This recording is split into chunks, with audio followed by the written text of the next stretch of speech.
La Haftara de Bechukotai est liée à la paracha, à la fois de Bechukotai et à la fois de Béar d'une certaine manière, puisqu'on sait que quand il y a des parachutes qui sont couplés, comme Béar Bechukotai, qui se lisent tantôt séparément. Nous, en l'occurrence, ici en Israël, on le lit séparément, Routaret peut être collé. On ne sait jamais si c'est normalement séparé et de temps en temps on le rattache, ou normalement rattaché et quand il y en a besoin on le sépare. Ce qui a une influence, c'est très différent. Est-ce que, a priori, l'unité de la de lecture, de thème, c'est les deux parachutes ensemble ou c'est les deux parachutes séparés? Alors dans notre cas c'est très intéressant parce qu'il y a un sujet qui est évoqué dans l'Haftara mais qui est à la fois dans Béhar et à la fois dans Bechukotai. Et d'une certaine manière, Béhar et Bechukotai, il y a quand même un point commun.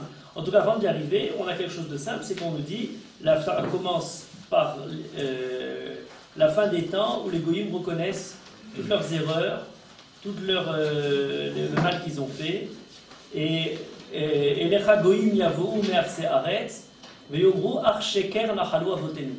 C'est-à-dire la reconnaissance de toutes les mensonges, de toutes les idoles, Hevel, ils ont rajouté que de 20 idoles, Ven Bam Mo'il, toutes les différentes religions ou actions des Goïm. Maya Asel Lo Adam Elohim, Vehema Lo Elohim, c'est la reconnaissance. Et le problème, c'est qu'à l'opposé des Goïm, la crise de l'Haftara, c'est qu'à l'opposé des Goïm, la reine Nimodiam Apamazot, Odiam et Yadil Gevurati, Veadou Kishemi Adonai. Tout va très bien pour les Goïm. Les Goïm reconnaissent Akadosh Baruch Hu.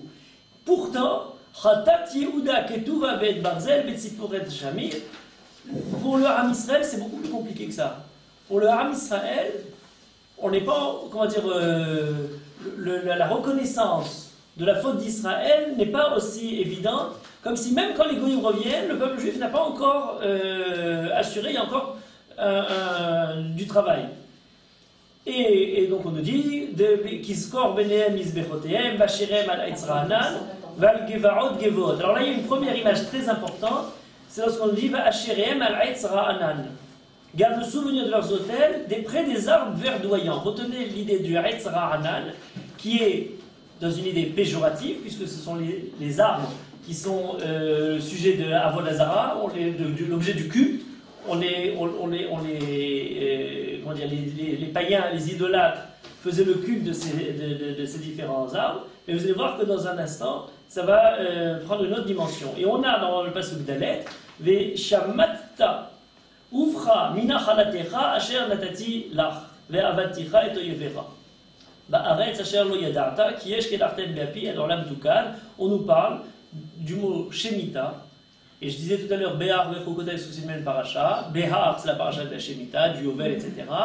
Et Bechukotai, c'est aussi la paracha de la Shemitah. C'est un point commun entre les deux, pour la raison suivante. On nous dit que toutes les klalotes, toutes les malédications qui viennent dans la paracha de Bechukotai sont, entre autres, pour le fait que quand vous étiez en Israël, vous n'avez pas fait la Shemitah. Et la galoute, à ce moment-là, la terre fera les lois de la Shemitah. Et c'est d'autant plus intéressant que lorsqu'il est écrit ici la Shemitah, dans la paracha de Béhar, on l'a lu hier, le mot Shemitah n'apparaît pas. On parle de Shabbat Haaretz, les Shaveta Haaretz, on ne parle pas du tout de la Shemitah. La Shemitah est apportée dans d'autres passages de la Torah.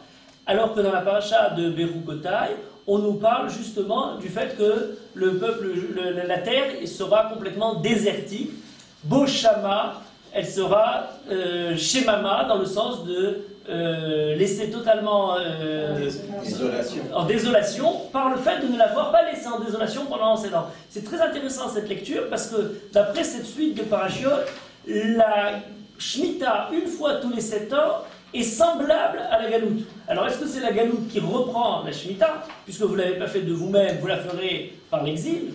Ou alors est-ce que c'est une fois tous les 7 ans, la propriété terrienne qu'on a de notre propre terrain est annulée pour repartir d'une certaine manière en galoute, être au même titre que tout le monde, aller chercher de quoi manger dans les différents champs et pas simplement être soi-même le propriétaire de son propre champ. Il y aurait comme une sorte de galoute ou d'éloignement de la terre positif dans l'ordre des choses naturelles, c'est la Shemitah. Et puisque vous n'avez pas fait cette Shemitah de façon par le haut, eh bien vous le ferez par la violence de l'exil et de tout ce qui arrive. Et la Haftara reprend cette idée-là, et lorsqu'on parle ici de Shamatta, on ne parle pas de la Shemitah dans le sens de l'arrêt du travail du propriétaire sur son champ, de l'agriculteur sur son champ, nous on emploie le mot Shemitah, mais on nous parle Veshamatta Uvra Minachalatecha. Et là, la traduction, tu seras dépouillé par ta faute de l'héritage que je t'avais donné. Les Shamata, c'est comme si on fait la Shemitah du peuple de la terre. C'est-à-dire le peuple est totalement éloigné de la terre. C'est pas lui qui arrête de travailler sa terre, c'est la terre qui arrête d'avoir le contact avec son peuple puisqu'il part en exil. Et c'est comme si c'était la Shemitah du peuple par la galoute. Et les mots sont les mêmes mots qui sont employés dans les clalot. Donc là, on a le lien direct avec la paracha. C'est toute la galoute qui est évoquée dans la paracha. Et de cette manière-là, on a ce rapport qui est plus ou moins direct entre la paracha et l'Haftara, qui est assez évident. Mais bien entendu, ce rapport-là ne serait pas suffisant si on n'allait pas vers l'essentiel. Et l'essentiel, c'est quelque chose de particulier qui est évoqué à travers un mashal, qui est dans la paracha et dans l'Haftara à propos des brachot et des klalot. Alors là, on tombe que sur Bechukotai. Donc là, je dis Be'ar Bechukotai, Shmita, le lien entre les deux. Maintenant, Bechukotai en particulier, quand on l'a dit comme cette année, séparé de Behar, c'est pas que la Shmita qui est au centre, mais c'est les berachot et les kelalot. La paracha de Bechukotai commence Im Bechukotai Telehu et toute la série des berachot, et ensuite on a les kelalot qui sont l'inverse de ces berachot. Et la Haftara reprend cette division, puisqu'on nous parle au pasuk He, Koamar Adonai, Arur Gever Asher Iftar Ba'adam, Vesam Basar Zero, Mi Adonai Asur Libo. Arur Gever, voilà la malédiction, maudit soit l'homme, et qui continue dans le pasuk Vav. Ve'aya Karabaraba, je reviens dans un instant à l'image, et dans pasuk Zaïd, Baruch HaGever Asher Iftar Ba'adona Vaya Adonai Iftacho. Donc on a l'Haftara qui est centrée sur une Beracha et une Kelala, comme la paracha, une Beracha et une Kelala. Et là, le rapport est manifeste entre paracha de Bechukotai et l'Haftara. Ça, c'est très clair. Alors, il y a quand même une petite nuance. Il y a même plusieurs nuances. Première nuance, c'est que dans la paracha, on commence par la Beracha, et on passe à la Kelala, tandis que dans la Haftara, on commence par la Kelala et ensuite on touche la Beracha. Voilà, première nuance très importante. Deuxième nuance, elle est liée au sujet de cette Beracha et de la Kelala. Dans la paracha, de manière très claire, la Bracha et la Kelala ont trait au peuple juif dans son ensemble. C'est une Beracha d'ordre collectif, national. C'est l'agriculture, c'est les ennemis, c'est la natalité dans le pays. Tout cela sont des brachot collectifs. Et les kelalot, de la même manière, sont aussi des kelalot collectifs, puisque par exemple, on évoquait tout à l'heure, la Shemitah, c'est le peuple, c'est la galoute. C'est les ennemis qui arrivent, les batzoret, la sécheresse, et ensuite les ennemis, tout est repris dans le sens inverse. Donc c'est totalement collectif. La Haftara nous parle de quelque chose qui a trait à l'individu et pas à la collectivité. Et c'est très intéressant, puisqu'on nous parle, on commence en nous disant Arura Gever Asher Iftar Bashem, et on nous dit Baruch HaGever Asher Iftar Bashem. Voilà. Donc on a les deux qui sont présents. Pardon, excuse-moi. Arura Gever Asher Iftar Badam, bien sûr. Celui qui croit en l'autre, etc. Et donc Arura Gever, Baruch HaGever. Voilà la nuance entre l'un et l'autre, bien sûr. Alors c'est très intéressant. Pourquoi? Pour la raison suivante, c'est que est-ce que la Haftara, et peut-être ce serait une règle dans beaucoup d'Haftarot, pas simplement dans la nôtre, de nous donner des approfondissements sur la paracha pour nous expliquer comment on arrive aux situations dans lesquelles évoquées par la paracha. Parfois c'est où la situation de la paracha peut nous mener, dans un sens ou dans l'autre, c'est l'exil. Dans notre cas, alors il y a la galoute, le peuple juif, Imbechukotai Telehu, vous pratiquez la Torah ou vous ne la pratiquez pas, oui, ça c'est bien au niveau collectif, mais qu'est-ce qui se passe au niveau de l'individu? Est-ce que cet état collectif ne commence pas par une conduite problématique des personnes? Est-ce que c'est quelque chose dans lequel on dit bon, c'est une responsabilité de tout le peuple, on l'a tous fauté, ou on profite nous de la bracha du peuple? Non, il y a d'abord quelque chose de particulier, pour deux raisons. Un, c'est qu'on ne peut pas échapper à la punition qui pourrait être donnée, parce que nous on se dit bon, le peuple va nous rattraper, on est dans l'ensemble du peuple, mais vous, on pourrait dire on peut continuer à avoir une conduite perverse. Tant que d'une manière générale ça va pour l'ensemble, ce sera passé. Non, Arur hagever asher iftar ba'adam, ça c'est dans un sens. Dans l'autre sens des choses, c'est aussi l'inverse. C'est si vous conduisez bien, Baruch hagever, même dans la situation tragique, ou peut-être même de galoute, et même Baruch hagever, il y a quand même l'individu, il y a une justice, même à l'échelon individuel et pas simplement à l'échelon collectif. Voilà des nuances entre la paracha et l'Haftara. J'ai un approfondissement de l'Haftara, des causes de la situation collective de la paracha, mais encore un point fondamental, c'est que, et une différence majeure paracha et Haftara, c'est que dans la paracha, le sujet pour lequel on est la bracha et la kelala, qu'est-ce qui nous donne cette bracha et cette kelala? Pour la paracha, c'est le fait de pratiquer la Torah. C'est le fait de pratiquer la Torah et les mitzvot. Et si jamais vous ne faites pas la Torah et les mitzvot, bien la kelala. Alors que dans la Haftara, a priori, ça n'a rien à voir, c'est même pas évoqué. On nous dit, l'homme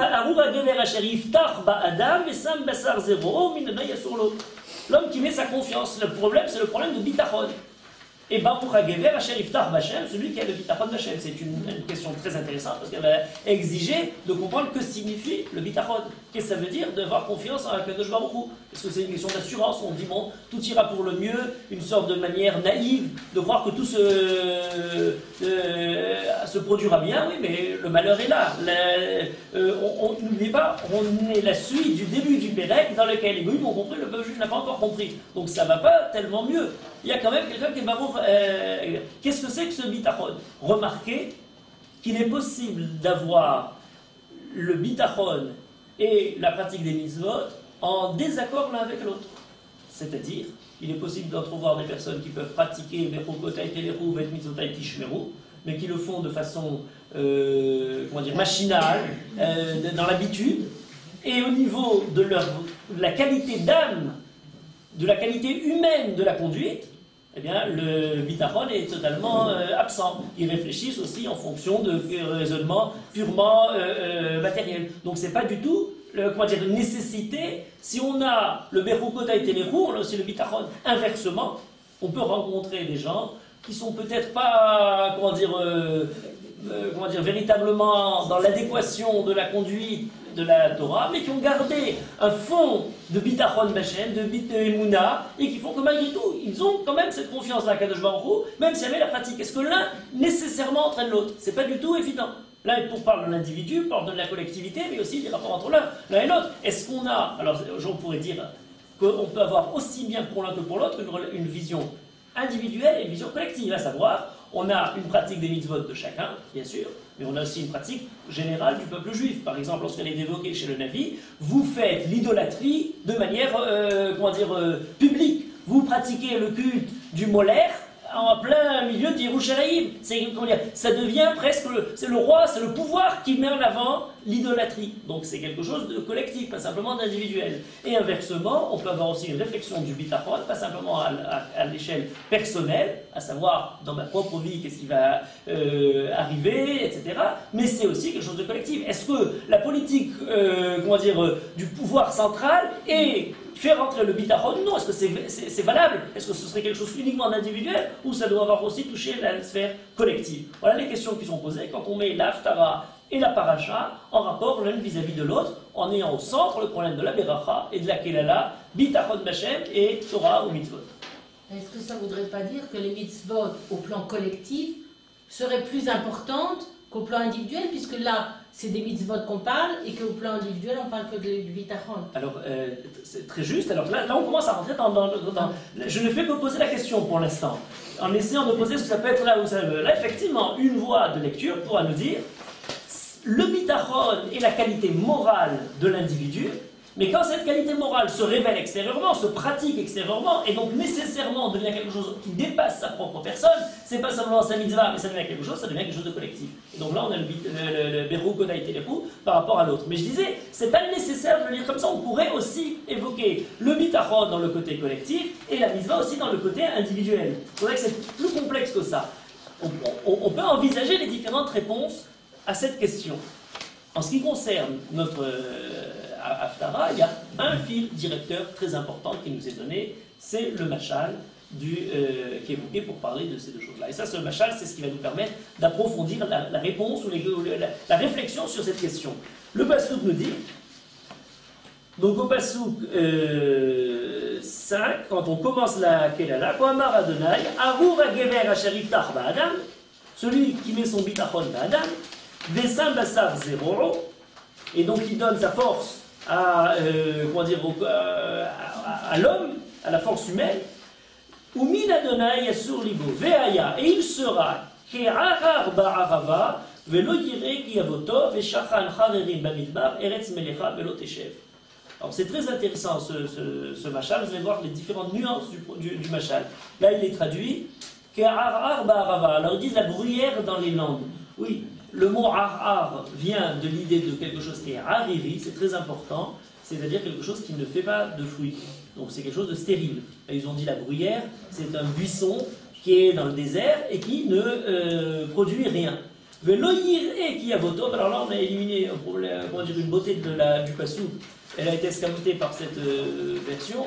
Velo yir'e ki avotov, le passouk écrit Velo yir'e de façon différente ici et dans le passouk 8. Vous voyez ici il écrit Velo yir'e, il ne verra pas. Et en 8, lorsqu'on parle de l'inverse, Velo yir'e, le he manque. Vous voyez cette nuance entre les deux, c'est quelque chose de très intéressant. Le mot yir'e avec le he veut dire il ne verra pas. Et donc il s'en aperçoit ou il ne s'en aperçoit pas. Et ar, on ne pourrait pas dire si ir, t'étais branlé. Ar, c'est cette même idée, toute la racine de ar, ariri, irer, c'est quelque chose qui n'a pas de racine, qui ne prend pas justement racine par ses enfants. C'est cette même nuance, c'est cette même idée, on est d'accord. Mais alors le mot yir'e est très intéressant parce que dans yir'e, on a deux idées qui sont présentes dans la langue et qui sont très souvent qui reviennent, c'est le fait de voir et le fait de craindre.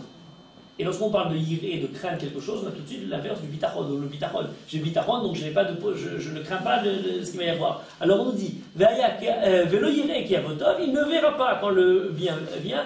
C'est très intéressant cette version, il ne le voit pas. Et lorsqu'il s'agit du bonheur, velo yir'e ki avochom, il ne craint pas.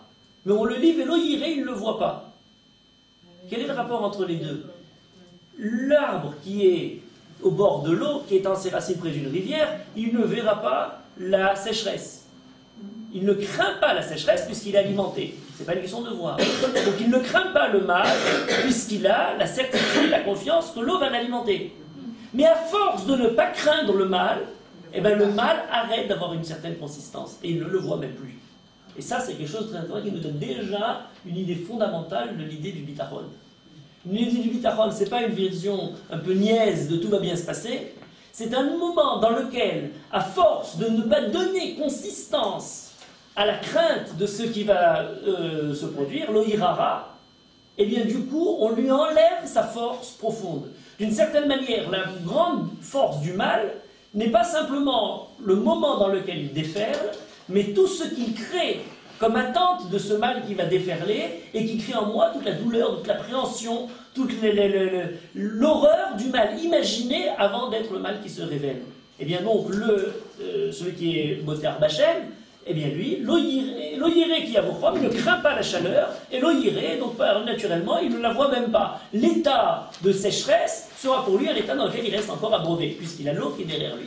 Ce rapport est très intéressant. Et il est aussi évoqué à travers le mot, alors on a dit Ke'ar, comme étant celui qui n'a rien, Charerim, qui est le deuxième mot qui est évoqué ici, est aussi très intéressant. Qu'est-ce que c'est que ce mot Charerim Bamidbar? Les demeures calcinées du désert, oui, c'est juste. Charerim, on a ce mot dans la Harara. Harara, c'est un gâteau qui est brûlé, cuit sur des braises. Haron Chara apo, c'est la même idée, c'est le feu, c'est l'irritation dans ce qu'elle brûle, le côté brûlant de la chose. Donc c'est quelqu'un qui n'a pas de racines, qui n'a pas de fruits, qui est totalement en prise au côté dévasté par la chaleur du désert. Eretz melecha loteshev, donc quelque chose, une terre brûlée. Et à l'inverse, la bracha de celui qui a mis Miftar Bachem, Aleu Ra'anan, ou Bishnan Batsoret, Loïd Ag. Très intéressant. En fait, on a le premier partie l'oïr et il ne le voit pas et donc il n'a pas crainte. Là, c'est écrit exactement le mot crainte. Velo yamish me'asot peri. Voilà ce machal de base qui est évoqué dans par la Navi Yirmiya. Pour le comprendre, il faut aller vers ces différentes manières, les différentes manières de décliner ce machal. Et il apparaît au moins à 2 autres reprises, une dans les Ketuvim et une dans la Mishnah. Alors le premier dans les Ketuvim, il est aussi connu, c'est le premier Pérec de Tehillim. Et là, c'est très intéressant parce que c'est la comparaison de l'un vis-à-vis de l'autre qui nous permet de comprendre les nuances de ce que veut dire le Machal. Le premier Pérec de Tehillim, on reprend quasiment les mêmes mots, mais avec des petites nuances, et ce sont ces nuances-là qui vont nous permettre de comprendre et l'un et l'autre dans les cas. On nous dit la chose suivante. Donc, qui imbe Torah Hashem Chefzo, Uv Torato Yege Yom Valayla, quelqu'un qui suit la Torah, Vehaya, il sera celui qui suit la Torah, Keretz Shatul al Palgemaim, Asher Pirio Yiten Berito, Veraleu lo Yibol, Verol Asher Yase Yetzliach. C'est exactement le même machal, a priori.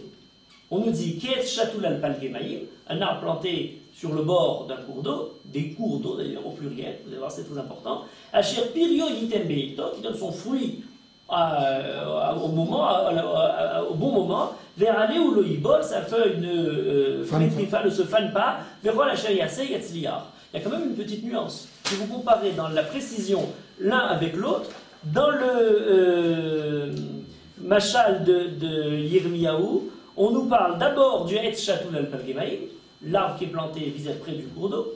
Ensuite, on nous dit Ve'aya aleu ra'anan, la feuille qui reste vert, Velo Yamish Me'asot Peri, et en troisième lieu arrive le fruit. Alors que dans le livre de Tehillim, on a d'abord Et Shatul al-Palgemaim, donc le premier reste le même, mais on a ensuite le Pirio Yiten Berito, le fruit, et en troisième lieu, Aléou le Ibol, on nous parle de la fleur, de la verdure qui reste frais et qui ne dessèche pas. C'est une différence d'ordre. Premier point. Deuxième point important, c'est que dans l'Irmia, on a des éléments qui ne sont pas évoqués. Qui sont évoqués, qui ne sont pas évoqués dans Tehillim. Par exemple, là dans le Pasuk Crète, vous avez Velo Yireh ki yavochon, ce qu'on a commenté précédemment dans cette crainte, cette attente, le fait de voir le rôle, alors que dans Tehillim, on n'a pas du tout la prévision, disons le bitachon de celui qui dit qu'il ne croit pas ou qui n'a pas peur de la sécheresse qui risquerait d'arriver puisqu'il y a l'eau. C'est totalement effacé de Tehillim. Ou Vishnat Batsoret Loïd'ag, même point, cette phrase-là est totalement effacée de Tehillim. Ce qui est très intéressant parce que ça nous met déjà sur la voie de ce qui est le particulier de Tehillim par rapport à Yirmia. C'est le même machal, ou très proche comme machal, mais qui parle d'une autre. Le Nimshal n'est pas le même. On a dit tout à l'heure dans la paracha, le problème c'est le problème de la pratique de la Torah et des mitzvot. Dans la Haftara, dans le Sefer Yirmia, c'est le Bitachon B'Hashem. Dans Tehillim, on nous parle de quoi? Ki imbe Torah Hashem hefzo uv Torato yehege yomam v'layla. On parle de celui qui étudie la Torah. Encore une troisième valeur. C'est très intéressant, ça passe à chaque fois, on parle de quelque chose d'autre. Et donc le même machal est repris pour servir différentes compréhensions d'autres de sujets différents. Et deuxième point majeur de différence entre Tehillim et la paracha, par l'ordre et ces détails-là, eh c'est le machal des Rechaim. Le rachat dans la Haftara, on nous a dit, c'est celui qui est comme ici, l'Arar Ba'arava, un buisson dans le désert qui est totalement desséché, qui ne peut pas donner de fruits. Dans Tehillim, on nous dit, Lochen Areshai, qui im kamot sachet tidefenu ruach. C'est comme le mot, c'est-à-dire la paille qui est emportée par le vent. Dans le désert, il y a ces sortes de galgalim, des sortes de grandes roues comme ça, qui sont des amas de paille, de toute cette sorte de buissons, de petites brindilles, qui s'assemblent et qui sont emportées. Voilà les Rechaim. On n'est plus du tout dans le cas de l'arbre qui est planté dans le désert et qui ne donne pas de fruits et qui se dessèche lui-même. Et là, peut-être, c'est le point pour avoir la réponse en différence entre Tehillim et Yirmia. C'est très important de remarquer que pour percer la compréhension des Nevuot ou des Tehillim, il ne faut pas simplement comprendre le message général qui est évoqué, mais aller dans la nuance du détail de la manière d'affirmer, de formuler les idées. Vous voyez que là, on dirait, bon, c'est le machal, c'est un machal. Non, c'est dans les nuances du machal qu'on arrive à différentes compréhensions. Alors là, dans le cas, commençons par la dernière question. On a dit, dans la Yirmia, celui qui est boté Arba Adam, c'est comme un Arar Ba'arava, cet arbre stérile dans le désert, et là on nous dit, c'est comme une roue qui est emportée par le vent, une roue de paille qui est emportée par le vent. c'est très intéressant. Le livre de Tehillim nous parle de l'état actuel de celui qui n'étudie pas la Torah. Quelle est sa valeur actuelle? Mais sa valeur actuelle, c'est quelqu'un qui est totalement emporté, comme n'ayant pas de consistance, n'ayant pas de racine, n'ayant même pas une racine dans un endroit qui se dessécherait, comme celui qui peut-être l'étudie la Torah mais n'a pas le bitachon, c'est celle de Yirmia. Et bien là, on nous dit, il est Kemot Sacher Idefenu Roar. C'est très intéressant parce que c'est de là qu'est venu dans l'Aftara, dans la Tefila où on dit Elohim Netzor, et on nous parle de ceux qui se trouvent comme le mot. C'est aussi l'image de la Hanava devant ceux qui nous repoussent, mais c'est aussi l'image de quelqu'un qui est totalement déraciné, qui est totalement sans rien. Sa vie ne prend pas consistance s'il n'est pas rattaché à quelque chose d'essentiel, de fondamental, qui est l'étude de la Torah. Par contre, dans l'Yirmia, on ne parle pas de ça du tout. On parle du bitachon, c'est-à-dire de quelque chose à venir, d'une projection dans l'avenir. On ne parle pas de la situation actuelle de celui qui serait détaché ou non de la Torah, mais on parle de son anticipation positive ou négative de ce qui va venir. Est-ce qu'il n'a pas peur de la sécheresse parce qu'il est bien alimenté par l'eau, ou est-ce qu'il est quelqu'un qui irait, il ne pourra même pas voir l'eau, l'eau irait qui a Votov, parce qu'il est tellement desséché que ça ne pourra pas arriver. C'est quelque chose qui vient dans l'avenir. Et par conséquent, on a dans Yirmia quelque chose de différent, c'est que la première chose qui est évoquée, on nous dit, lorsqu'on voudrait nous parler de cet arbre qui est château la main, velo yireh qui a vochon, aleura anan, et les fruits, velo yamish me'asot peri. Il n'arrêtera pas de faire des fruits dans un avenir. Même si la main est dans cette, même serait-il dans une situation de sécheresse, grâce à l'eau qu'il alimente, il continuera malgré tout à faire des fruits. C'est le fruit dans son idée à venir ultérieure. Alors que dans le livre de Tehillim, David Ameller nous parle de ça dans la façon actuelle. C'est quelqu'un qui donne des fruits, donc il a quelque chose de consistant, il produit quelque chose. Il va aller au loïbol, il ne desséchera pas non plus. La projection dans l'avenir est moins importante que la situation actuelle. Celui qui a la Torah a une consistance dans sa vie, celui qui n'a pas la Torah est quelqu'un qui est ballotté à tout vent. Dans le livre de Yirmia, c'est une autre idée, c'est l'idée du bitachon d'Hachem. Celui qui a du bitachon sera assuré, d'ailleurs même le mot est différent. On nous dit ici, Asher Pirio Yitel Berito, il donnera son fruit au bon moment. Donc c'est le fait de la consistance de l'arbre qui donne le fruit à sa saison. Alors que chez Yirmia, on parle d'autre chose. On nous dit Loyamish me'asot peri. Loyamish, c'est pas seulement il le donne maintenant dans toutes les saisons, il y a du fruit, donc il a une consistance. Non, Loyamish, même dans l'avenir, il n'arrêtera jamais de donner des fruits. Même quand viendra une situation de sécheresse, il continuera toujours à alimenter et à donner des fruits. Voilà une nuance fondamentale entre Yirmia et Tehillim. Et à partir de là, on a aussi une retombée sur notre paracha. Vous voyez que là maintenant, on a différentes choses dans la paracha. On nous parle aussi de cet arbre. On nous parle aussi, lorsqu'on nous parle des berachot, de la fertilité en Israël. Ve'et sasade yiten pirio. Est-ce que le yiten pirio de la paracha, c'est un yiten pirio qui manifeste le fait que c'est un arbre fertile et qui actuellement, marche à la consistance de la pratique de la Torah et des mitzvot? Ou est-ce que c'est Yitel Pirio comme un avenir qui continuera à donner des fruits, même si on arrive dans une situation de crise, ce qui est évoqué par la Haftara. Vous pouvez prendre uniquement l'image de l'arbre, et vous avez l'image de l'arbre dans la paracha, et Sasadeh Yitel Pirio, la bracha, l'image de l'arbre dans le Navi Yirmia, vis-à-vis du Bitachon, et l'image de l'arbre dans le Sefer Tehillim, qui nous rajoute cet élément. Voilà comment on pourrait déjà avoir une lecture de la paracha avec ce point, ce conducteur qui traverse la galoute, qui traverse quelque chose de merveilleux. Si je le déclinerai simplement dans la notion de Galout et Géoula, par exemple, un point majeur de l'histoire moderne d'Israël, la sécheresse du pays d'Israël pendant toute l'histoire, et le fait que le pays, lorsque les arbres refleuriront, c'est une chose des évidences. On nous dit, lorsque le pays des arbres refleurit, le seul pays, deux phénomènes ont traversé le XXe siècle, au niveau universel. Le premier, c'est le fait que l'humanité est passée essentiellement d'une vie rurale à une ville citadine, dans laquelle on habite dans des villes. Et deuxième phénomène, c'est que dans tous les pays du monde, sauf un, il y a plus d'arbres au début du XXe siècle qu'il y en a à la fin du XXe siècle.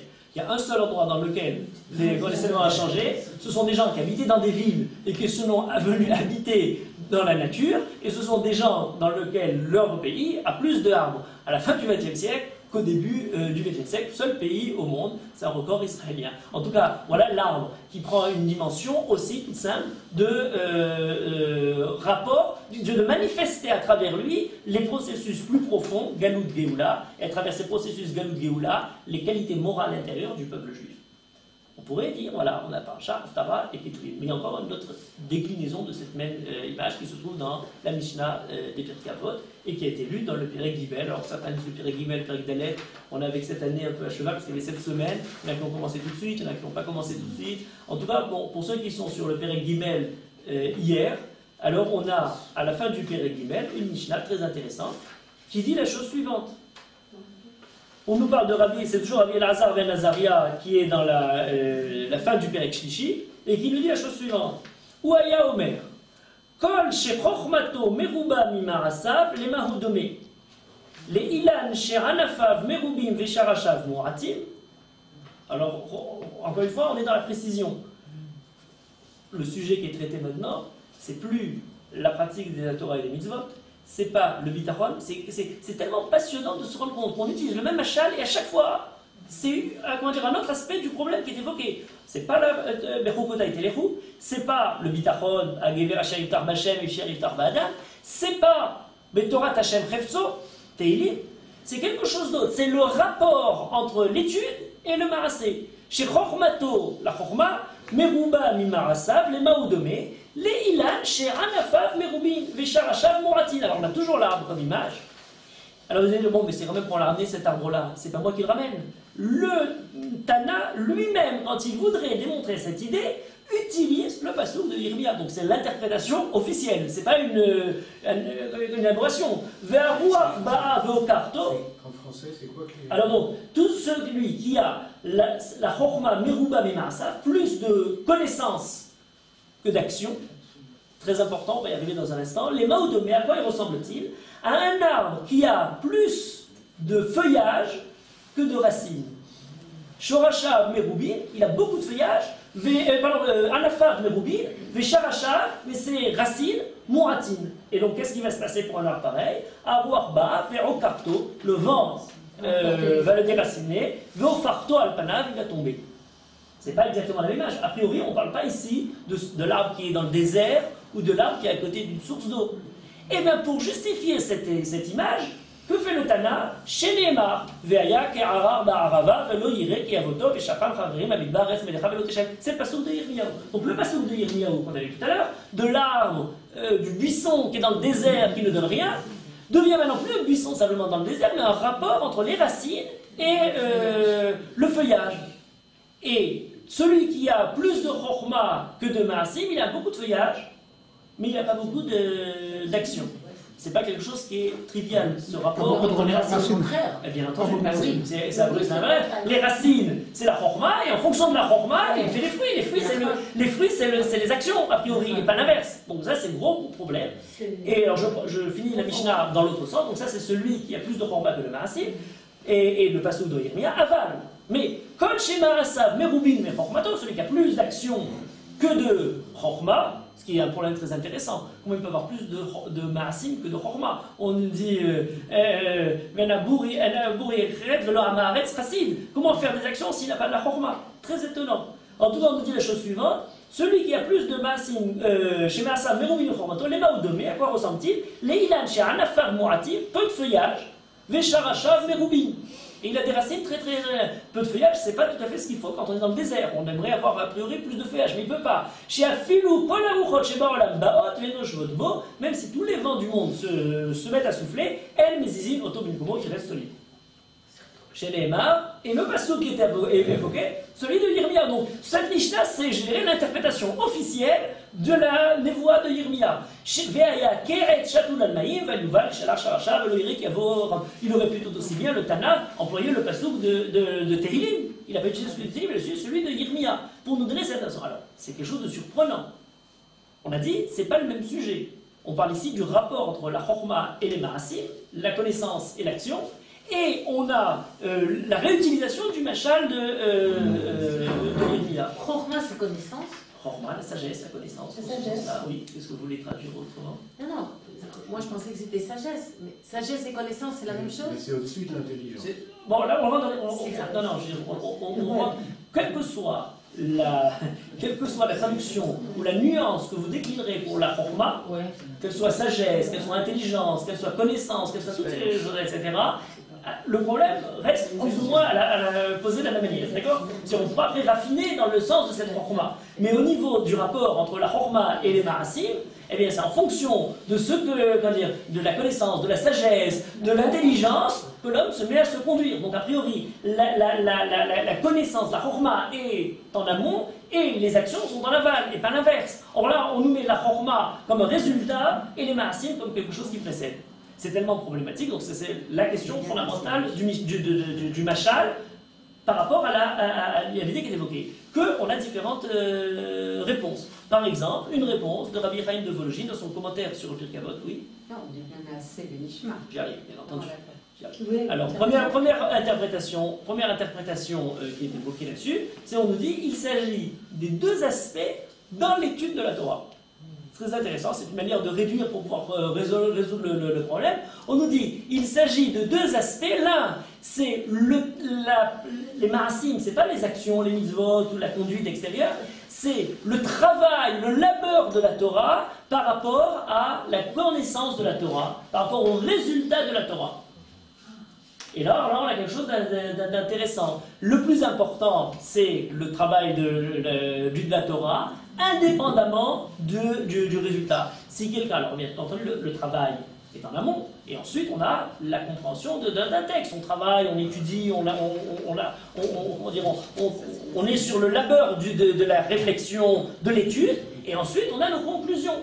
Alors on me dit, si quelqu'un a beaucoup de conclusions, il a toutes les conclusions, mais il a très peu étudié, il a peut-être le machal, c'est pas quelque chose qui a véritablement force. Par contre, si quelqu'un a beaucoup étudié, et même si ses conclusions ne sont pas formidables, malgré tout il a l'essentiel. C'est très important parce que ça remet en question, uniquement dans l'étude, le paradigme naturel de toutes les connaissances, et qui est l'inverse pour la Torah, à savoir que ce qui est cherché, ce qui est voulu, c'est le résultat de la connaissance. Si quelqu'un a travaillé pendant des années, surévalué, et finalement de son résultat il n'aboutit à rien, ou il aboutit à des connaissances erronées, on lui dit bon, tu as beaucoup de bonne volonté, mais on n'y peut rien, le résultat n'est pas là. Alors qu'on nous dit pour la Torah, c'est l'inverse. Pour la Torah, le résultat ne sera pas la chose sur laquelle l'homme se grandira, mais il se grandira par le travail, même si jamais il n'arrive pas nécessairement à la conclusion. Il y a quelque chose de bénéfique, de producteur, de fécond dans le travail, dans la démarche pour étude de la Torah, indépendamment du résultat. Akadosh Baruch Hu compte l'effort, ne compte pas le résultat. Voilà, donc on nous dit, donc le rapport entre le Maaseh et la Chorma, d'après Rabbi Chaim de Vologine, c'est les grandes, les fondateurs de l'étude des yeshivot, et il dit, voilà, le plus important, c'est justement le travail de la Torah et pas le résultat de la Torah. Le Maharal de Prague a une autre manière de résoudre le problème. Il dit, il ne s'agit pas de quelque chose qui est en amont ou qui est en aval, le rapport entre l'étude et la connaissance, la chorma et le côté matériel, le rapport entre les racines qui sont sous terre et le feuillage qui s'élève vers le ciel. Ben oui, ce qui est sur terre, c'est le côté matériel, concret, physique, c'est les actions. Les actions, c'est ce qu'il y a de pratique, c'est le côté concret. Donc c'est à cela qu'on a donné l'image des racines de l'arbre. Alors que la chorma, ben c'est ce qu'il y a de plus élevé pour l'homme, et donc c'est comme l'image de l'arbre quand il s'élève vers le ciel. Le problème de l'inversion, de l'action qui donne vers ça, n'est pas le point sur lequel il faut, dans tous les méchalim, il faut prendre quelque chose, et le machal ne fait que servir. Donc l'idée qui est importante, c'est le rapport entre le côté matériel et le côté spirituel. L'arbre est cet élément particulier de la création qui, contre les lois de la pesanteur, s'élève de la matière pour rejoindre le ciel. C'est quelque chose de merveilleux. Nous sommes tous tirés vers la matière. Voilà quelque chose qui manifeste l'homme. Le rapport entre les actions qu'on a dans ce monde-là et la possibilité de s'élever sont donnés par cette image de l'arbre dans les dons qu'on nous donne, effectivement, le feuillage comme étant la chorma. On ne pourrait pas dire Massim en parlant d'Asiya, c'est-à-dire qu'il y a Bria, il y a Yetzira, et la Asiya, c'est l'aspect le plus élevé en termes de construction. Oui, mais alors, non, mais c'est vrai, mais simplement, c'est pas le plus élevé. En termes de construction. En termes d'évolution, c'est en essence. C'est Beria, Yetzira, Asiya. On est vraiment tout en bas. Alors, après, il faut remonter. On participe à la construction. C'est dans ce sens-là. Alors, on est d'accord. Alors, on participe à la construction, donc on retombe plus ou moins dans le schéma du Maharal, à savoir. L'action se trouve dans la construction, dans le monde matériel. Et le son, on s'élève vers quelque chose de plus spirituel, donc on retombe dans ce rapport de choses. Et dans ce rapport de choses, pourquoi la chorma sera dans les feuillages? Pas parce qu'elle est résultat du maassé, mais parce que c'est le moment dans lequel l'homme s'élève vers le ciel. Alors, il y a une troisième lecture, on l'avait évoqué tout à l'heure en disant Naasé Venishma, le Rav Avram Vingor a publié un livre sur les Pirkei Avot dans lequel il explique sur cette Mishnah-là la particularité justement de cette inversion. En disant, c'est très important que dans la conception de la Mishnah, le feuillage se trouve avec la Chorma et les Maasim sont en bas, justement pour nous donner une règle fondamentale de la Torah, c'est que Achare Maasim Nimshachim Alevavot, le fait de pratiquer, c'est ce qui fait, comment dire, qui dérouille les neurones de l'esprit, et on ne comprend que d'abord par une pratique. Et donc en fait, effectivement, dans le rapport des choses, le feuillage se développe en fonction des maasim. Donc c'est juste que les racines se trouvent dans le maassé, et ce sont les racines qui vont produire de la chorma, et non pas l'inverse.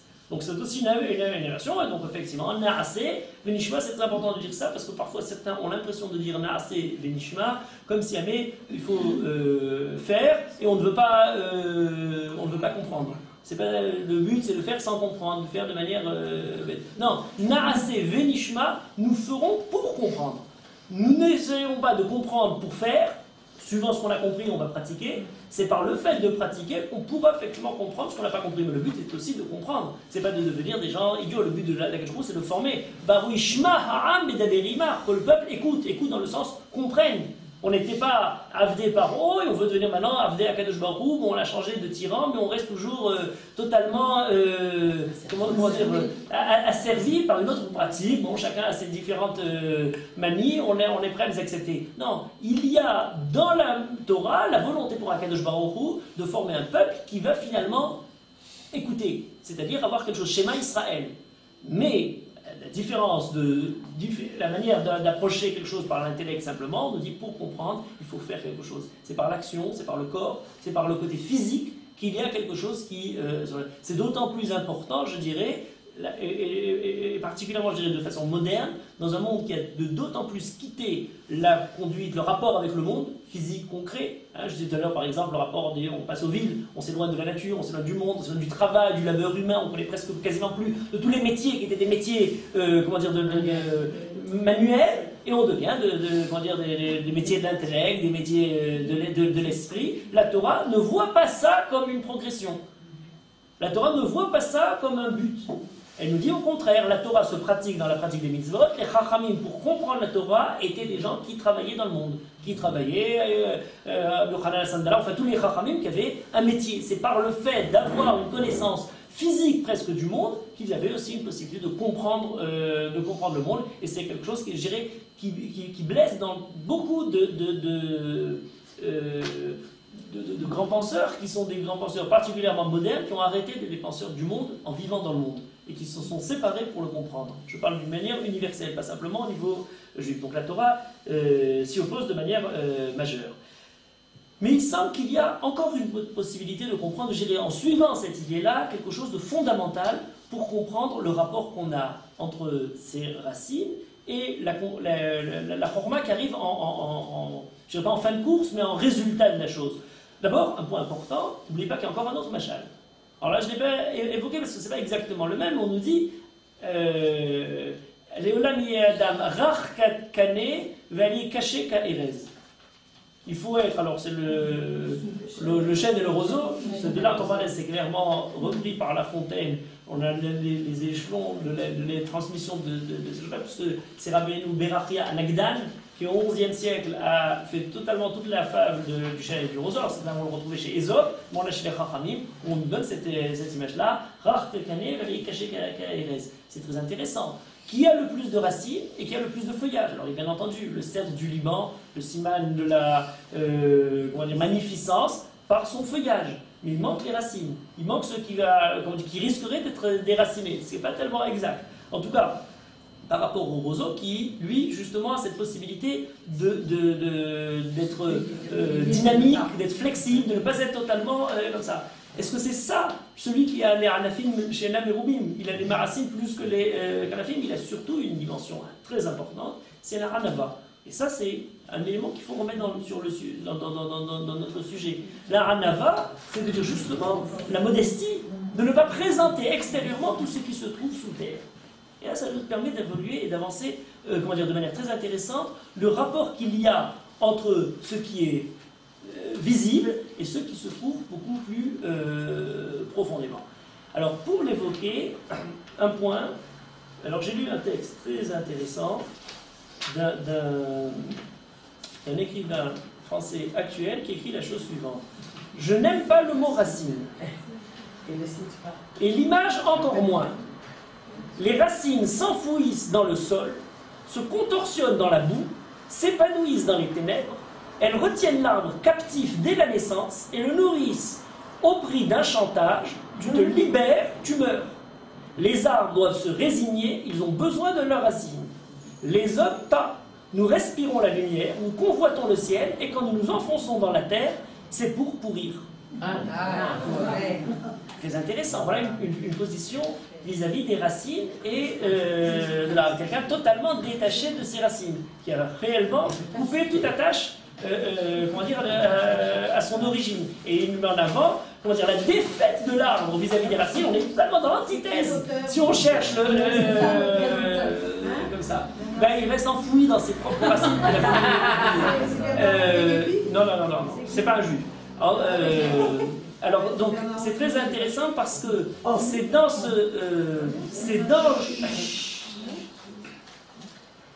dans le fait de présenter l'importance des racines qui est évoquée dans cette Mishnah des Pirkei Avot, qui nous ramène ce que dit le Navi Yirmia, puisque c'est ce que j'avais, en parlant de Haléou le Yvon, on a un début de réponse à notre sujet. Et là, je donnais cet exemple-là en contrepoint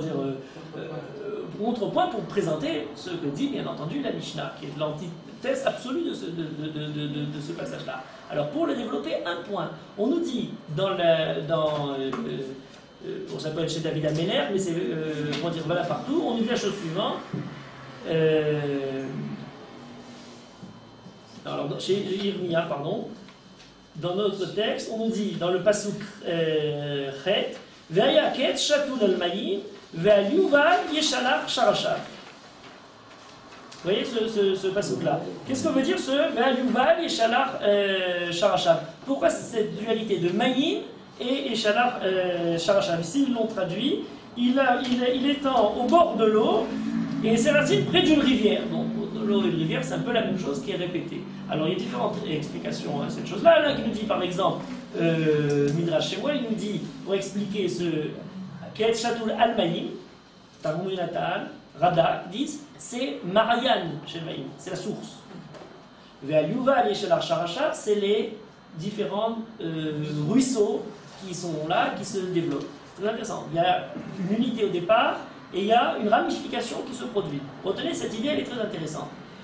Qu'est-ce que c'est que le mot Yuval? Yeshalar Sharashav, ce mot Yuval, c'est l'idée justement de la ramification, l'affluent, mais il y a, dans le mot affluent aussi, il y a l'idée de fluctuation, de ce qui est en flux.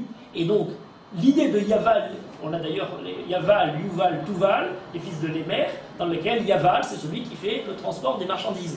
Oel, Yoshev ou Mikné, celui qui ont du bétail, celui qui est Avi, le père, l'ancêtre de tous les caravanes. On a Yuval, c'est le musicien Tofeskinor, c'est celui qui est porté par un mécène qui veut bien soutenir l'art et les différents musiciens. Il faut investir des millions pour entendre des musiques si ce n'est pas des cacophonies. On a Tuval Caïr, c'est celui qui a l'affaire des armes. c'est là où ça devient quelque chose qui perd un peu le mouvement dans les temps substantifs, quelque chose qui n'est plus dans le Yaval, le Yuval, mais dans Tuval, c'est quelque chose qui prend racine. Donc l'idée de Yaval, Yuval et Shashwashal, c'est cette ramification qui s'étend à partir d'un point de départ. Mais alors quel est le rapport entre le Barian et le Yaval? On nous dit oui, c'est l'eau et les différentes ramifications de l'eau. Je pense qu'on peut rajouter une petite nuance. Ce n'est pas simplement la source et les ramifications du ruisseau auprès duquel l'arbre se trouve, mais c'est le côté magnifique, extraordinaire et naturel des racines de l'arbre. Pour la raison suivante, on a décrit les arbres en décrivant une compréhension parfaite de tous les différents mécanismes de l'arbre. Et une des questions très intéressantes auxquelles s'est attachée, c'est de se dire, comme d'ailleurs pour l'homme en son temps, où se trouve l'organe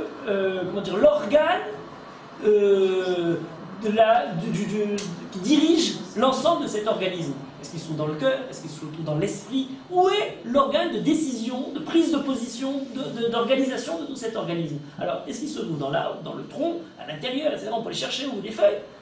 Et dans quelqu'un qui a décrit de manière magnifique la vie des arbres, la vie secrète des arbres, dit l'endroit qui semblerait le plus adapté, le plus adéquat, et donc même les études au niveau biologique de l'arbre semblerait l'endroit où se trouve la décision de l'arbre, et c'est au bout de chacune des racines.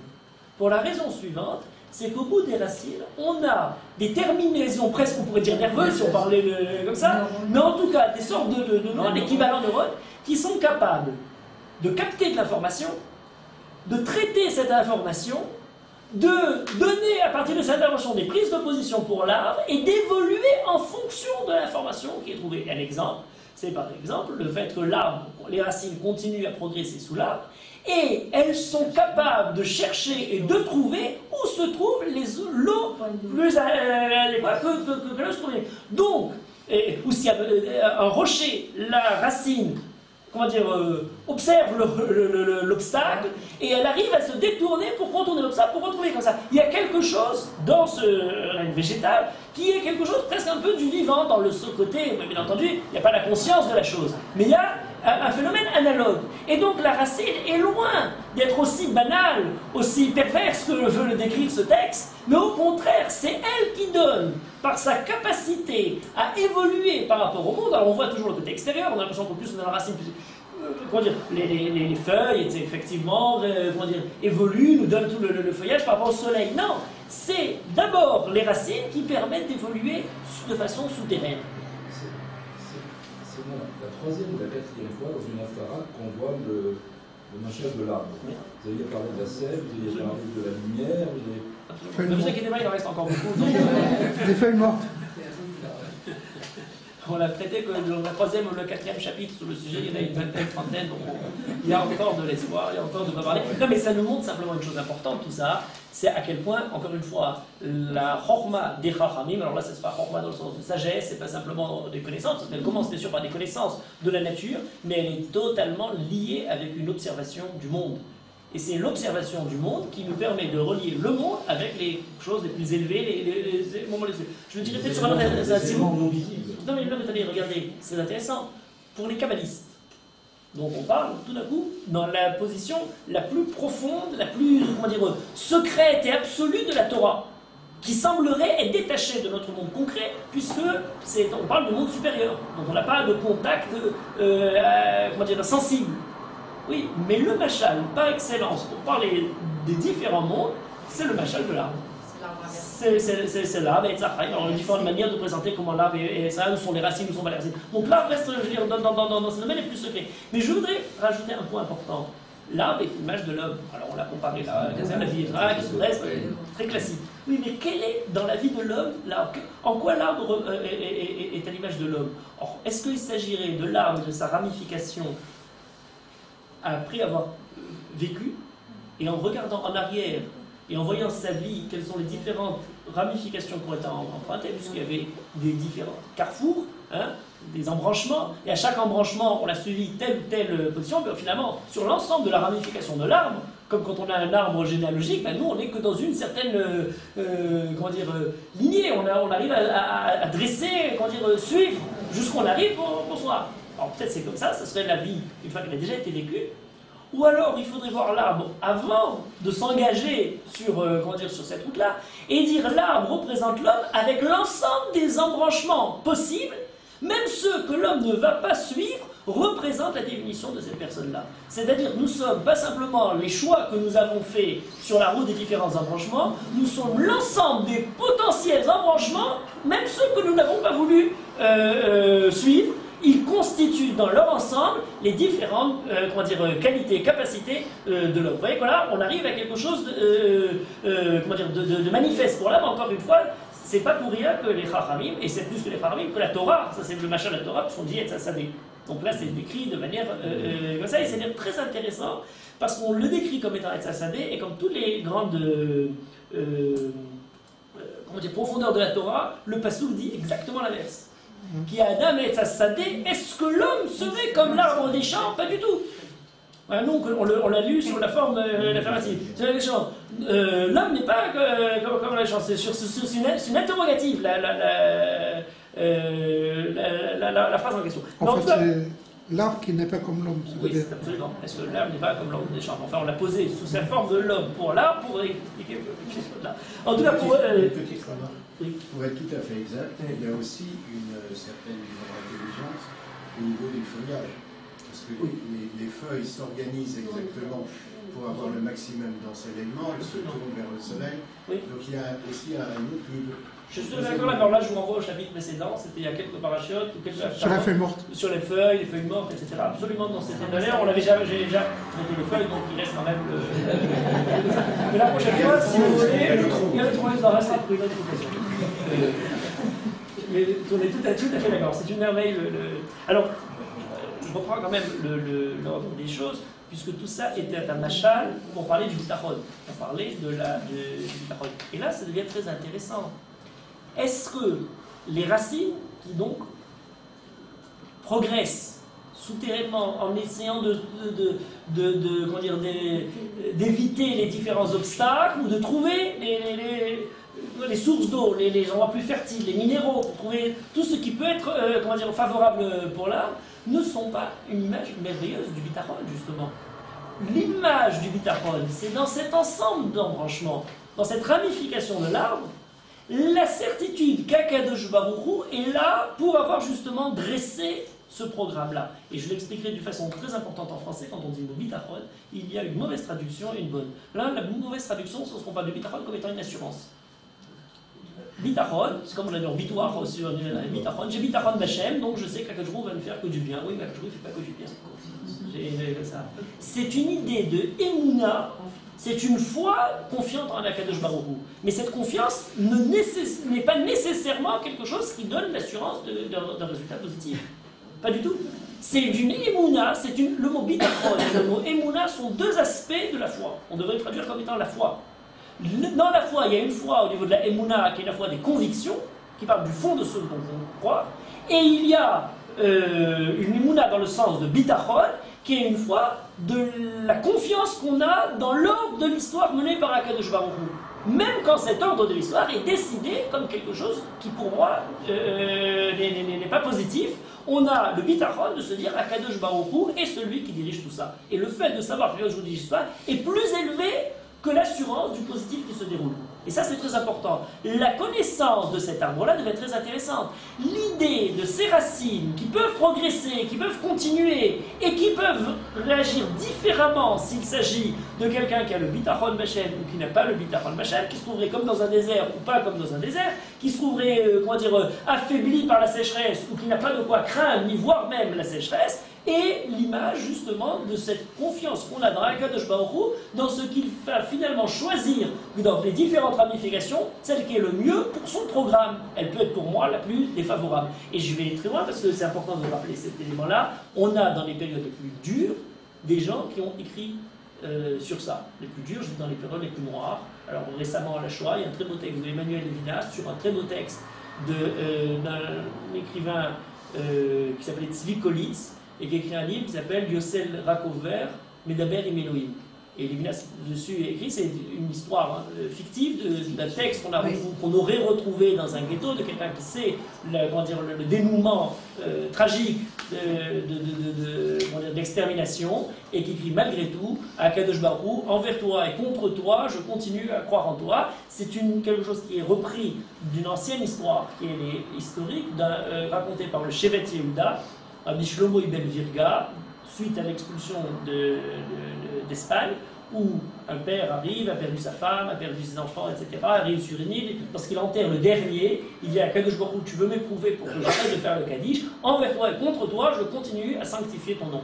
Voilà l'idée du bitachon, lorsque c'est un bitachon qui ne s'avère pas une assurance de prospérité, de bonheur, etc., mais même dans cette détresse, on a la certitude qu'il y a la ramification d'un arbre qui continue à pousser, à creuser, son passage dans des terres parfois plus qu'hostiles, et malgré tout, la Kadosh Baruch Hu qui est là derrière.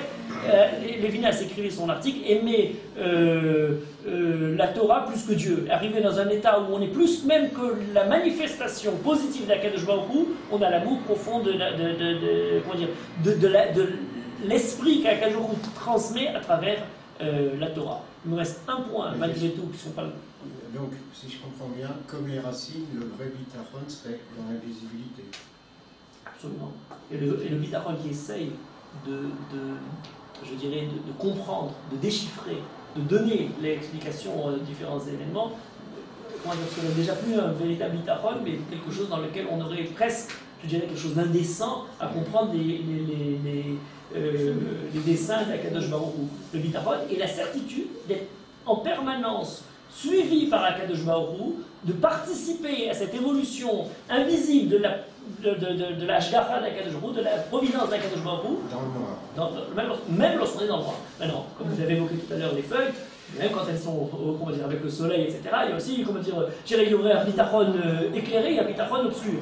Le plus difficile, c'est celui qui est obscur. Quand on voit les fruits qui poussent, etc., tout va très bien, et c'est très bon de dire on est l'image des arbres lorsqu'on parle du pays d'Israël qui est en train de refleurir et de donner ses fruits. C'est beaucoup plus difficile de voir lorsqu'on est en train de nous massacrer et de voir le destin tragique des périodes noires de l'histoire juive. Alors, un dernier élément, puisqu'on parlait des arbres, et là, encore une fois, je ne fais que l'évoquer parce qu'il est dans notre Haftara et il est nécessaire pour parler des arbres. Il y a des oiseaux dans les arbres. Il y a des oiseaux, il faut en dire un mot quand même.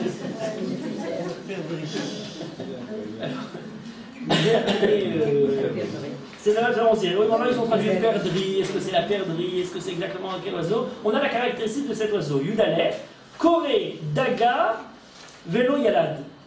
C'est très intéressant. S'entoure d'une faillure. Dagar, c'est pas comment s'entoure. Dagar, c'est même il couvre les œufs d'un oiseau qui n'est pas le sien. Donc pour l'instant, il les couvre, ils sortent, et au moment où ils sortent, et ils se rendent compte que c'est pas les bons, et ils les abandonnent. Et on nous dit, Asia Dosher Velo Bemishpat, voilà le fait de faire une richesse. Vélo de Mishpat, lorsqu'on dit c'est quoi, d'une manière inique, c'est en fait la même chose. De la même manière qu'il a voulu couver les œufs d'autrui, d'un autre oiseau, et finalement ça ne lui est pas revenu, puisqu'il se rend compte que ce n'est pas les siens, les œufs là, de la même manière, il a voulu prendre la richesse d'autrui, assis à trop cher Vélo de Mishpat, il a voulu faire, s'approprier une fortune qui n'est pas la sienne, et bien finalement ça va lui filer entre les mains, il va la perdre. Il va tout abandonner, sa richesse ne tiendra pas. Il y a cette idée de l'oiseau qui s'en va. Par contre, en opposition à cet oiseau, alors c'est très intéressant l'oiseau parce que, remarquez l'idée, on a parlé des arbres qui prennent racine et qui produisent des fruits. Bon, si on parle de l'ordre végétal, on passe à l'ordre animal, si on parle aux oiseaux, ben, tout d'un coup on a la même idée. L'oiseau qui monte des fruits, qui vont finalement, ce sont les différents oisillons, et qui vont progresser. Est-ce qu'ils restent fidèles à leur... à ceux qui les ont couvés ou ceux qui les ont comme ça. D'accord? Ça c'est un autre problème. La mère biologique ou la mère qui les a portés. En tout cas, on dit la chose suivante, mais par contre, il y a quelque chose qui reste. C'est quoi? Qui c'est Chavod Merom Irishon, le trône glorieux d'Akadosh Baruch Hu, et il est évoqué comme ça, Mikve Israël Hashem Lezrecha Vechule, qui a Zvou Mekor Maim Chaim et Hashem. Alors là, c'est très intéressant. Pourquoi? L'idée du bitachon Bachem est évoquée dans le livre de Yirmiyahu dès son origine. Alors, deux psukim très intéressants. Au Perek Bet de l'Irmia, on a cette résonance de Kiazu, Mekor, Maïm, Chaim et Hachem. Ils ont abandonné la source d'eau vive. C'est Akadosh Baruch Hu. Et on nous dit, ils ont abandonné la source d'eau vive en mettant leur espoir, leur confiance dans des Borot Nishbarim. C'est écrit au Perek Bet de Yirmiyahu. On a le passouk suivant. Kishetaim Raot Asarami, Oti Azevu Mekor Maim Chaim, c'est le même passouk qui est ici. Ils m'ont abandonné, moi, source d'eau vivante. L'Artsov Laem Borot Nishbarim, pour se creuser des puits Nishbarim. Alors c'est très intéressant. Le puits, c'est ce qui va nous permettre, a priori, d'avoir la certitude qu'on a de l'eau. Elle est là, elle ne s'en va pas, elle ne coule pas, on n'est pas dépendant d'une année fertile où il y a beaucoup de pluie, où il y a moins de pluie. On a l'eau qui a été conservée dans le puits. Mais c'est des Borot Nishbarim. C'est quoi un bord Nishbar? C'est un bord qui a mal été voilà, on l'a mal étanchifié, donc par conséquent, l'eau, ça filtre, il n'en reste plus. Vous voulez avoir l'assurance du puits qui va vous donner ça, mais ça vous file entre les mains. Et c'est quoi le nimshal, l'allégorie? Ça, on vous parle de l'Égypte. On nous dit de la même manière, Malach le derech Mitzraïm, l'ishtot meshichor, ou Malach le derech Hashur, l'ishtot menahar. Il y a deux grands pays qui ne sont pas sujet à la famine, c'est l'Égypte et la Syrie qui ont des grands fleuves et qui se remettent sur ces grands fleuves-là. Mais ça vous file entre les mains, ce sont des borot nishbarim, ce ne sont pas quelque chose qui vont donner l'assurance. Voilà une première idée. Confiance à Hachem par rapport à confiance aux grandes puissances qui sembleraient nous donner la certitude. Mais on a un deuxième point, et ça c'est au Perek Zayin de Yirmia. Alors au Perek Zayin, vous avez quelque chose de plus intéressant dans le faux bitachon. Dans le faux bitachon, on a la passouk suivante. Le prophète dit, faites teshuva, reprenez-vous, et le peuple répond, et il leur dit la chose, Al tiftechu lachem el divrei sheker les morts. Ne croyez pas dans ces fausses paroles, dans ces mensonges qui disent, qu'est-ce que disent les mensonges? Echal Hashem, Echal Hashem, Echal Hashem Ema. Dieu est avec nous. Il y a une chanson de Bob Dylan, Dieu était avec nous. Le Beth Amikdash est avec nous, Echal Hashem. Le temple est là, qu'est-ce que vous voulez de plus? On a le Beth Amikdash. Le Beth Amikdash est là, il l'a définitivement, on n'aura jamais. Il ne peut pas être détruit. Alors ils ont là, c'est pas bitachon dans les puissances étrangères, c'est bitachon dans la présence nécessaire d'Akadosh Baruch Hu avec le peuple juif. Non, ne croyez pas en tout ça. Même le temple qu'Akadosh Baruch Hu a construit peut être un temple qui peut être détruit. Cette idée du bitachon est une manière de fausser le bitachon sous un aspect, sous une façade de gros bitachon. On a la chance dans la c'est beaucoup plus pervers que le premier qui est franchement éloigné d'Akadosh Baruch Hu. Et là, le navire répond dans la fin de notre Haftarah, lorsqu'il nous dit, donc Mikveh Israël, Kol Osafay Voshu, Be'eretz Yichratevu, Ki Azvu Mekom Chaim Et Hashem. Et les Parshanim m'expliquent en disant, c'est quoi que Azvu Mekom Chaim Hashem? À la différence de l'oiseau qui n'a pas eu ses enfants et qui les couve et qui finalement vont l'abandonner, vous qui avez abandonné, vous avez la possibilité de retourner, de faire demi-tour. Et ça, c'est très intéressant. Comme si jamais cette ramification peut aussi se perdre dans différentes, alors ça, des sources kosvot qui sont trompeuses, et il est possible de retrouver ce Mekor Maim Chaim, cette source profonde d'Akadosh Baruch Hu. Il y a une très belle phrase, et je termine par celle-là, dans une chanson que tout le monde connaît, parce que c'est l'un des airs les plus classiques de l'Echadodi, Et Sarimon Natan Recho, Ben Ayardel Leiricho. Alors tout le monde connaît la musique, mais elle pose un problème terrible, c'est que Et Sarimon Natan Recho, c'est Yaakov Orland qui a écrit cette chanson. Yaakov Orland est un des poètes israéliens, et il dit Et Sarimon Natan Recho. Alors vous avez déjà approché Etzarimon, grenadier, ça n'a pas de réa. Donc on lui a posé la question, on a dit mais qu'est-ce qu'il raconte dans cette poésie? Que Etzarimon, Natanrecho, Menyamamelach, Levicho, il n'y a pas de réa au Etzarimon. Et tout le monde chante Etzarimon, Natanrecho, etc. Alors il a répondu, il a dit oui, mais vous n'avez pas lu une autre phrase que j'ai écrite dans mon poème, c'est la seule chose qui vous a posé problème. J'ai écrit aussi la phrase suivante, Shav el Akeshev. Shav el Akeshet, Shav Achetz, Shav Arimon el Rosh Haaretz. Alors ça c'est très intéressant. Shav el Akeshet, Shav Achetz, la flèche revient vers son arc, Shava Rimon El Rosh Haetz, le Rimon retrouve l'arbre. Alors dit ça vous pose pas de problème, vous avez vu des Rimon qui retrouvent l'arbre ou des Kéchettes qui reviennent en arrière.